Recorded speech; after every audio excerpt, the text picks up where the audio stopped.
অবশেষে সকাল 8টা 10 মিনিটে আমরা শ্রীমঙ্গল রোডে ঢুকে গেলাম।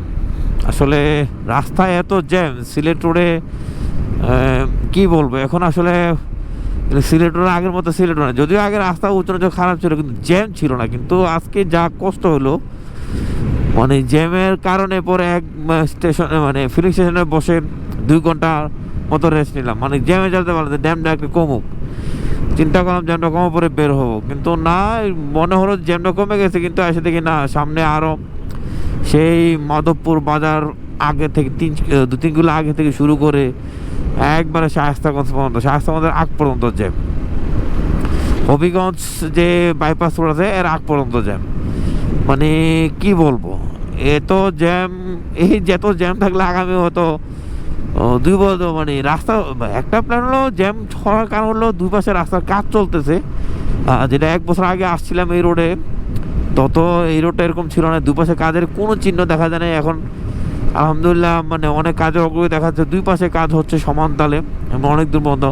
হয়তো এই কারণে জ্যামটা লাগতেছে, যদিও মেইন রোডে কোনো ইফেক্ট পড়ে না, তারপরও জ্যাম হচ্ছে আর কি।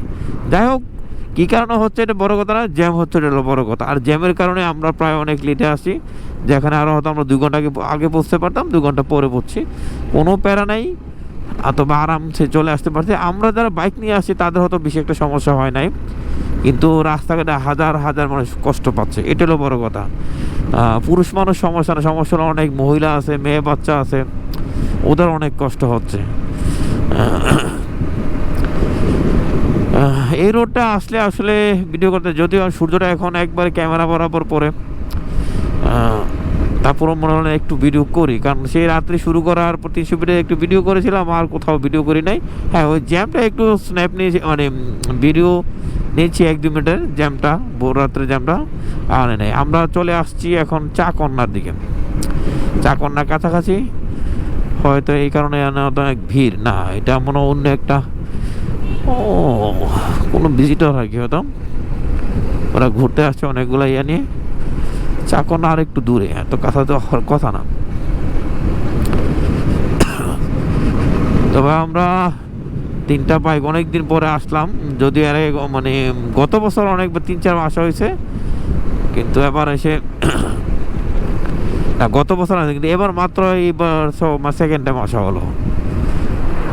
শ্রীমঙ্গলটা কাছে হতে, এবং শ্রীমঙ্গল আসলে ভালোই লাগে, মন চাইলে, যেহেতু বেশি দূরে না, প্রায় 170-80 কিলো দূরে, এই জন্য ঠুসঠাস করে চলে আসা যায়।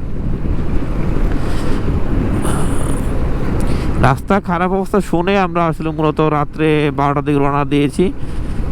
যেটা শুনছি মানুষের কথা, আসলে বাস্তবে দেখলাম আসলে তার চেয়ে খারাপ অবস্থা।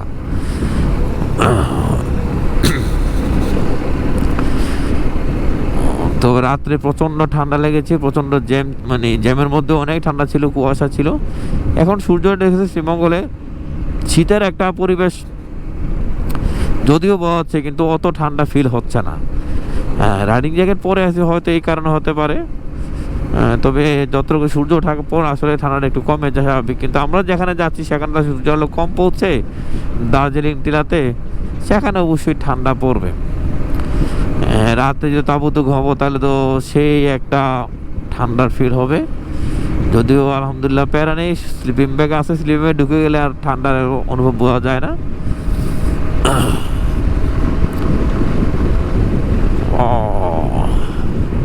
এই রোডগুলোতে আসলে ভিডিও করতে ইচ্ছে করে।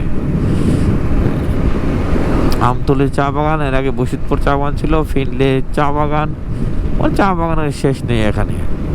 তবে আর 1-2 মাস পরে চা বাগানগুলা হল ইয়ে হয়ে যাবে, ফ্যাকাশে হয়ে যাবে, সবুজ পাতা আর থাকবে না বেশি দিন।